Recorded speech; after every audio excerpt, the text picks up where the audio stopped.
Hi, my name is Demetrius, and if you're watching this video right now, you have shared interest in planning, establishing, and or growing a nonprofit organization. We're going to get started in a minute, but before we get started, let me give you a little bit about myself. My name is Demetrius, which you already know. I am the owner of the network, which is located at 900 North Broad Street in Philadelphia, Pennsylvania. We offer business services as well as co-working space, meeting space, conference rooms, which I'm sitting in one right now. And also we offer several business services as far as business plan development, marketing strategy, strategic planning, as well as a host of resources and connections for you to grow your business, whether it's for-profit or nonprofit. So, how do you start a nonprofit organization? Before we get started, do you have a pen? Okay, I'm going to wait while you get your pen. You need pen and paper ready every time you get ready to learn something new. Or you can use your cell phone. You know, we're in the age of technology, so use your cell phone. Okay, step number one. Step number one is you have to identify your cause. First step is knowing why and what you want to do. So when I started my nonprofit organization with my best friend at the time and business partner, it was to help peers, our peers, start their own business. We said, hey, how many people are like us and want to have their own business? Let's help them. Let's create an organization that helps them do what we're doing. So that was our cause. That was our why. We said we wanted to help other people our age get the resources and connections needed in order to start their own business. And that's what we did. Step number two, you have to identify your story. Now, this is one of the key factors in getting funding and standing out. You have to identify your story. Your story doesn't really differ too much from your why, but it's more so the fuel behind your why. We understood when we started our organization back then called Urban Entrepreneurs, we understood that we were not as privileged as most individuals to have these resources or connections readily available to us. So we use that limitation to propel us into different circles and arenas. What do I mean by that? We were able to connect with senators, with government officials in different industries, meaning in the law enforcement and public health, and as far as public property. We were able to make these connections in recreations and parks because of our story, because we were young African-American men in high school, born into families that may have been single parent households. That was fuel to our why. So number two is you have to identify your story. Okay. Now, number three. Number three is build data. This is beyond number one and number two. Number three is the most important part when it comes down to getting funding. You have to have data. Now, when I say build data, I mean case studies. What I mean by case studies is you have to have done some work. If you have a youth organization, okay, take us, for example, again, with Urban Entrepreneurs. We basically started a club in school, in our school, and we said, if you want to be a part of an entrepreneurship club, come to this meeting. They came to that meeting. From that meeting, we had another meeting. Then we had members join. Then we gave members positions and titles. After we did that, we had a seminar. Then we had a breakfast. Then we had some workshops. We had meetings consistently. So when we went to state senators and we went to Quiznos and we went to Radio 1 And when we went to these organizations for funding, we were able to say, okay, these are our minutes from our meetings. This is what we have done. So in order for you to really get funded, the number one thing needed is not a business plan, is not a logo, is not a website. The number one thing needed is data, meaning proof that you have helped someone. If this was a for-profit company, I would say it needs to be proof of concept. It's the same thing here. You need proof of work when it comes down to a nonprofit. If you want to start a nonprofit, this is kind of sidebar, you have got to be ready to work. You've got to have a relationship with work. Yes, for-profit takes work as well, but nonprofit is all about the work. It's first about your cause, second about your story, then it's third about the work. You have to put in work. Work comes before the money in nonprofits. Unless you have money saved up, unless you have an endowment promised to you, unless you have an inheritance coming, you have to put the work in first, and then the money will come. So step one is identify your cause. Step two, identify your story. Step three, build data. Now, number four, you have to mobilize your mission. Now, what this means is you have to give your cause wheels. You have to give your cause wheels. So if you're like, our cause was, hey, we want to help individuals and peers start their own business. Give them the resources. The first thing we did was put it on wheels. Hello, if you would like to be a part of an entrepreneurship club, please come to this event. Once we did that, then we let it spread through the members. From the membership, then we took it to another school and said, hey, this is what we do in our school. We would like to open a chapter of that here for your students, and we would like to mentor them. So we mobilize our mission. We put our why on wheels. Does that make sense? Okay, number five, develop working relationships. In nonprofit organizations, like I told you before, you have to be committed to the work. However, there is a lot of things you can get done without money. Somebody else has the money. In nonprofit organizations, you must always remember somebody else has the resources or the capital that you need to get the job done.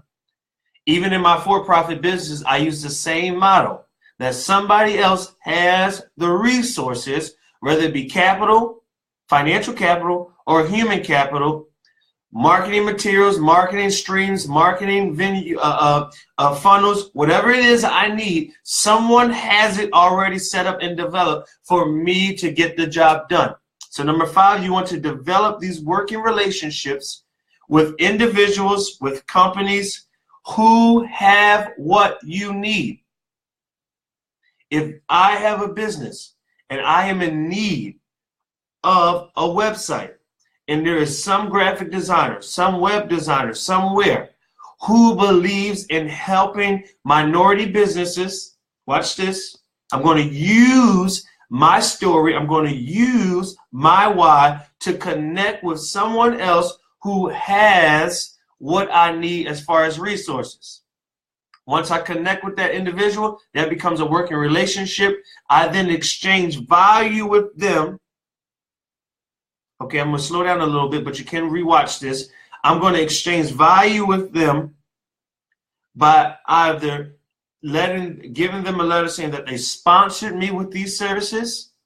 So if it would have cost me $3,000 to get this website developed from another vendor or from this vendor, I would just simply give them a letter saying they donated this amount of time or resources, and this is how much it equals out to. Okay, number six, develop your bylaws. Now you're going to get more into the technicality of things. I know listening to me speak and giving you these steps, it seems unorthodox or a little backwards, but it is not.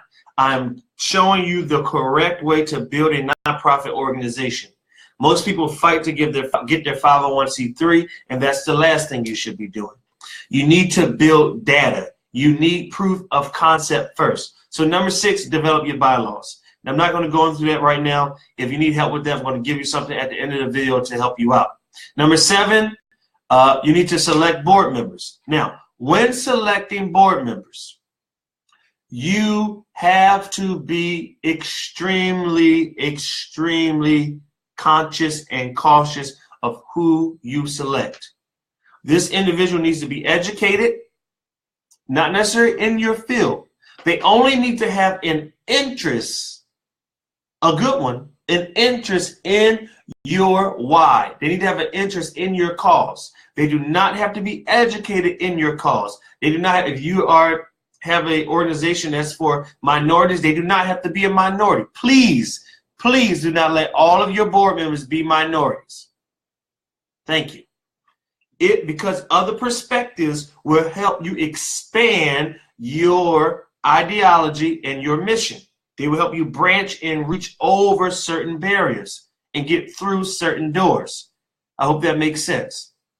That's another little sidebar. So when you're selecting board members, be extremely cautious and conscious of who you select. This individual has to be educated, has to have success in their own career, success that is noted, that you can Google, success that is proven.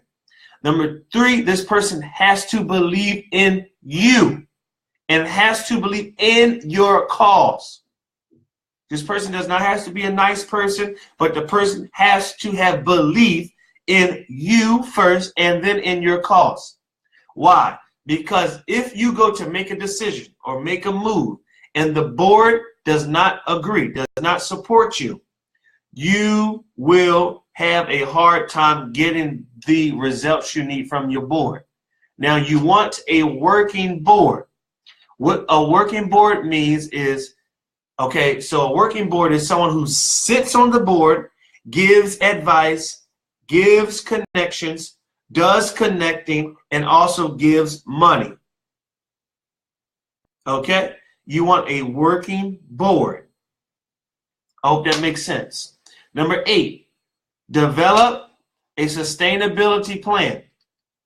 Now, what this means is you need to have a plan in place that has services and products that keeps your organization going. You need to have events in place that help keep your organization going.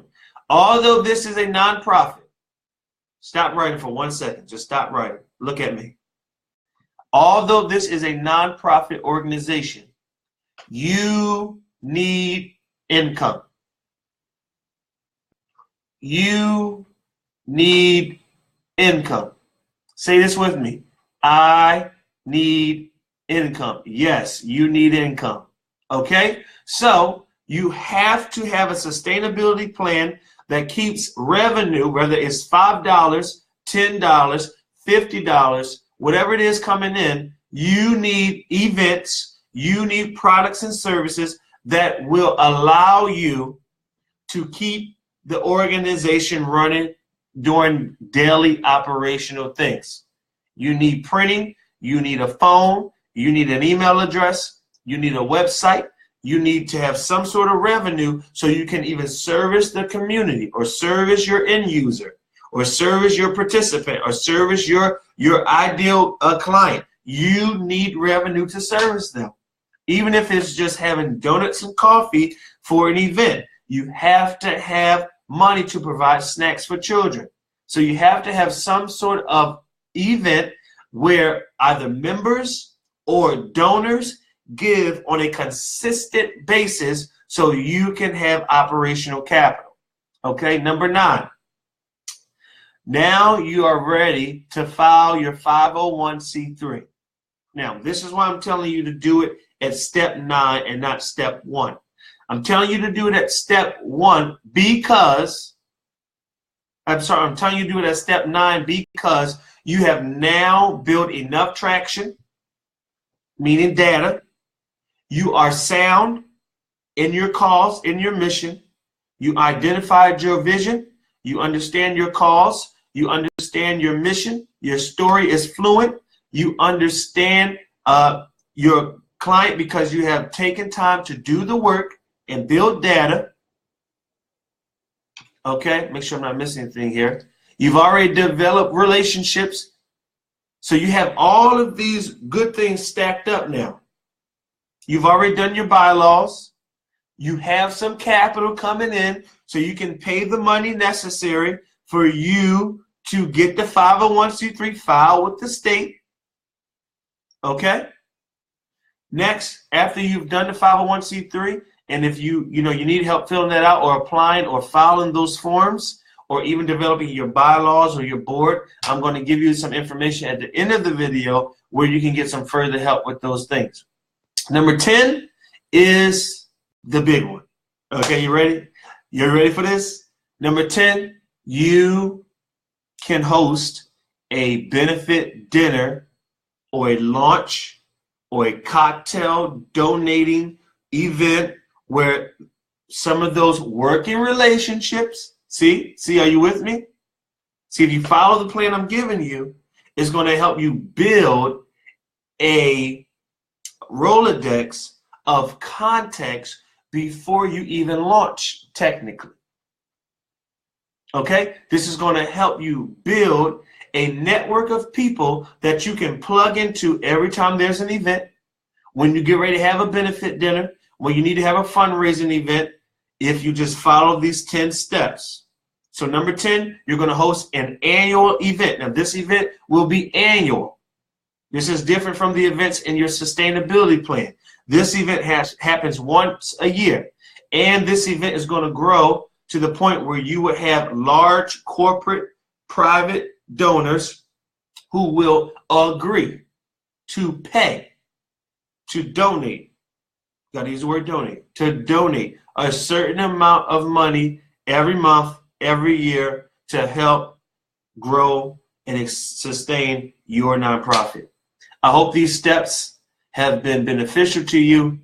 I hope that you've gotten them down. If not, you can go rewind the video and you can go through the stages again. There's another video on YouTube where I go into a little more detail, and it simply is the 10 steps to start a nonprofit with J. Demetrius. That's J, just the initial J, Demetrius. Now,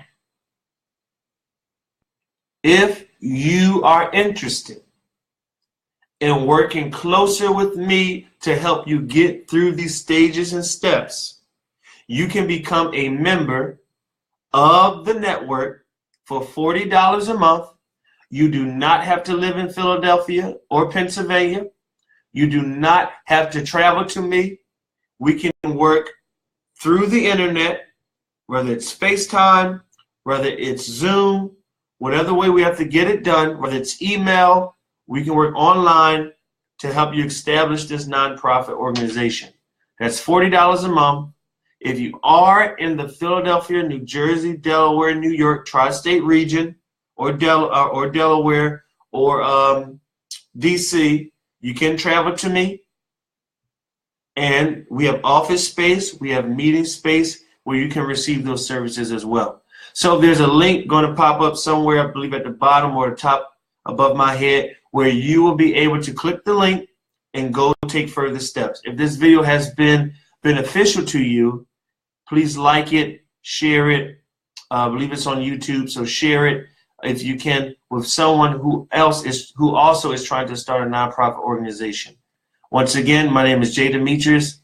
I wish you the best on your endeavors. Your dreams are possible. You can do this. You can do this. You can do this. Go back through the steps, take your time, and get it done. Have a fantastic day. Talk to you soon. Bye now.